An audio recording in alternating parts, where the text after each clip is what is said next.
ก็จังเมนมันหัวหมอเนาะซุ่มจีนนี่ขายซูแนวขายยาสิฟันยันเลียลบจังน้อยมันก็สิขายเอเลี่ยนดาวอังคารพระอาทิตย์มาให้เฮาพุ่นละโอ้ย5 บาท10 บาทมันเอาเบิดสู่อันสู่แนว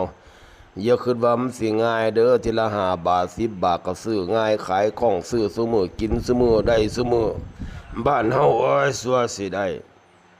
ขายของทีละ100 200บางคนก็นั่งจนว่ามันบูดค่า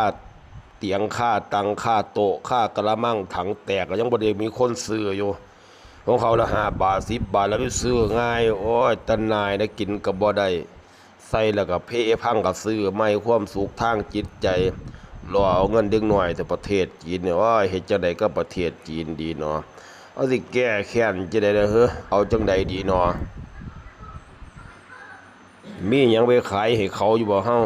เป็นรอยเอาเงินเขามาใส่ในประเทศเฮาได้เพราะได้มาสร้างถนนหนทางเนี่ยมาสร้างเครื่องบินมาสร้างสนามบินเนี่ยให้มันพัฒนามันเจริญกว่าเก่าในแฮปปี้ได้ไปอย่างมันเป็นจังได๋กับประเทศจีนโอ้ยว่ามันสิไปขายให้เขาแล้วบ่แม่นขายบักทุเรียนแค่5 โลนึงกลับมาขายให้เฮาอีกโอ้ได้รับเป็นล้าน